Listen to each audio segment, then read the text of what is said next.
Maintenant, pour prendre le pouls du milieu environnemental face à cette nouvelle taxe sur le carbone, je retrouve Patrick Bonin, qui est porte-parole de Greenpeace Canada. Bonjour, Monsieur Bonin. Bonjour. Alors, qu'est-ce que vous en pensez de cette initiative? Est-ce que vous voyez ça d'un œil favorable?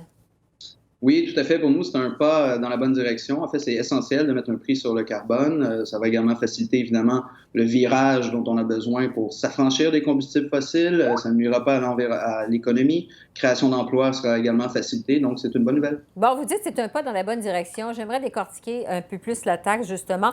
On le sait, à partir du 1er janvier, Ottawa qui va imposer 20 par tonne de production et de consommation de carburants fossiles. Ça va être augmenté de 10 par année les années suivantes jusqu'en 2022. Est-ce que c'est suffisant? On sait que dans certains pays, c'est beaucoup plus élevé que ça. Est-ce que ça va être assez? Bien, évidemment, on aimerait que le prix continue à augmenter suite à 2022, soit à partir de 2023. Ce qu'il faut comprendre, c'est que la taxe, c'est une mesure, elle est complémentaire avec d'autres mesures qu'on doit mettre en place pour réduire les émissions, que ce soit le transport collectif, l'électrification. Donc, lorsqu'on met tout ça ensemble, ultimement, on aura un plan, on espère, qui permettra d'atteindre les cibles de réduction de gaz à effet de serre au Canada, de respecter l'accord de Paris. Pour l'instant, ce n'est pas le cas, mais aujourd'hui, cette annonce est intéressante parce qu'en termes de réduction de gaz à effet de serre, on parle quand même d'une réduction de 50 à 60 millions de tonnes par année que va générer cette taxe-là à partir de 2018, mais ultimement en 2022. On verra ces réductions-là. Donc, c'est d'un point de vue environnemental également très intéressant. Parce que c'est exactement ce que le gouvernement Trudeau disait aujourd'hui, en effet, va servir à réduire de 50 à 60 millions de tonnes en 2022. Donc, c'est des chiffres qui vous semblent crédibles selon ce que vous expliquez. Maintenant, sur le fait que les revenus de cette taxe vont retourner dans les poches des contribuables, qui vont recevoir plus d'argent que ce que la mesure va leur coûter, qu'est-ce que vous en pensez? Bien, pour nous, on trouve que c'est quand même politiquement habile. Ça permet de faire comprendre aux gens que plus ils économiseront leur consommation d'essence, plus ils réduiront la consommation de gaz également, et bien plus ils gagneront de l'argent. Donc c'est, d'un point de vue politique, habile. Ça met également en contraste la position des conservateurs qui, eux, s'opposent à toute mesure ou presque dans la lutte contre les changements climatiques, qui ne reconnaissent pas l'accord de Paris et qui n'ont rien à proposer. Donc on a un gouvernement actuellement qui bouge, qui va de l'avant, qui ne va pas assez vite, qui est très incohérent à plusieurs égards, mais au moins on a un leadership essentiel aujourd'hui qui permet d'avoir un prix sur le carbone partout au Canada, dans toutes les provinces, comme ça existe d'ailleurs dans 70 juridictions à travers le monde. Mais dans le cas de cette nouvelle taxe-là, est-ce qu'on peut vraiment parler d'un incitatif de réduction de la pollution? Ben oui, définitivement. Autant pour les entreprises que les individus, les choix de consommation, les choix d'investissement se feront en fonction du fait que lorsqu'il y aura une consommation de combustibles fossiles, eh bien, les entreprises, les individus paieront. Ils auront intérêt justement à réduire cette consommation, à réduire le coût qui vient avec, et c'est un coût essentiellement qu'on internalise. Donc, c'est un coût qui existe, qui actuellement est absorbé payé par l'ensemble des contribuables et la société. Et maintenant, ce qu'on fait, c'est qu'on transfère ce coût aux pollueurs, autant les entreprises que les individus. La taxe, on le sait, ne s'applique pas au Québec, qui a déjà son propre système de marché du carbone. Est-ce que le gouvernement fédéral aurait dû prendre justement exemple sur le Québec et de prendre l'argent, les revenus créés par cette taxe et de la mettre dans un fonds vert, de mettre ces revenus-là dans un fonds vert pour lutter contre les changements climatiques, justement, pour développer des énergies propres?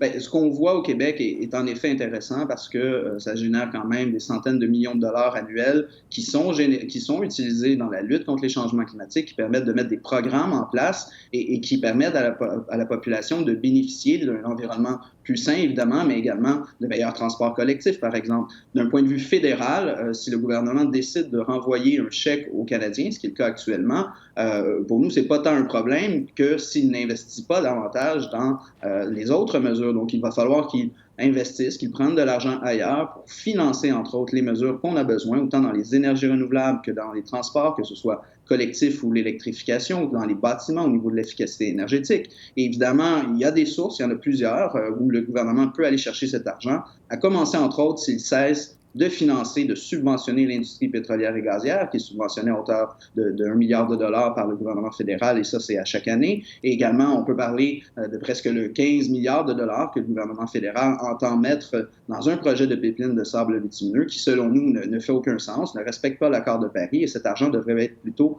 investi dans les solutions pour rapidement s'affranchir, entre autres, des combustibles fossiles.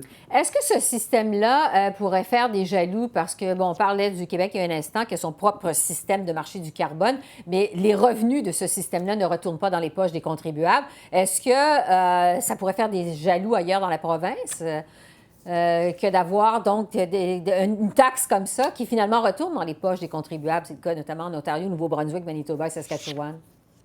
Bien, ce qu'on voit dans le cas du Québec, c'est que ces mesures-là mises en place, la population en bénéficie, que ce soit par exemple l'amélioration des services de transport collectif, que ce soit au niveau de l'efficacité énergétique des maisons, donc que ce soit au niveau, entre autres, des véhicules électriques. Donc, les contribuables trouvent leur compte là-dedans. Ce qui est important de faire, ce que le gouvernement du Québec doit aussi faire, parce qu'on a eu des ratés dans le passé, c'est de s'assurer que les programmes qui sont déployés avec un maximum de potentiel, qui sont efficaces. Et malheureusement, il y a eu des ratés, ce qui est normal lorsqu'on met en place des programmes, mais malheureusement, le gouvernement du Québec n'a pas été suffisamment sérieux, entre autres dans la reddition de comptes, et c'est ce qui est important quand on parle de générer de l'argent. Il faudra en générer encore beaucoup plus que ce qu'on fait actuellement pour être en mesure justement de respecter nos cibles, et ce, autant au niveau du fédéral que du provincial. Vous m'avez dit, et je vais terminer là-dessus, M. Bonnet, d'entrée de jeu, que c'est un pas dans la bonne direction, que cette taxe-là est posée à 4 provinces. Quelle est la prochaine étape pour le gouvernement Trudeau? Qu'est-ce qu'il devrait faire, selon vous, qui serait satisfaisant pour vous? Il faut comprendre qu'actuellement, le gouvernement Trudeau a un plan, mais ce plan ne permet pas d'atteindre la cible de réduction de gaz à effet de serre que le Canada s'est fixée pour 2030 dans le cadre de l'accord de Paris. Donc, il va falloir évidemment qu'il cesse de financer et d'approuver des mauvais projets qui font par exemple l'expansion de la production des sables bitumineux, comme les projets de pipeline, et qu'ils investissent massivement dans les solutions qui existent, qui sont là, que ce soit le solaire, l'éolien, que ce soit l'efficacité énergétique, que ce soit le transport actif, collectif. Donc, il va falloir qu'il rajoute des mesures pour s'assurer que le Canada fait sa juste part et respecte ses engagements. Donc, vous allez continuer à l'avoir à l'œil. Est-ce que vous pensez que ça va être un gros enjeu de la campagne électorale qui s'en vient au Canada, que l'environnement?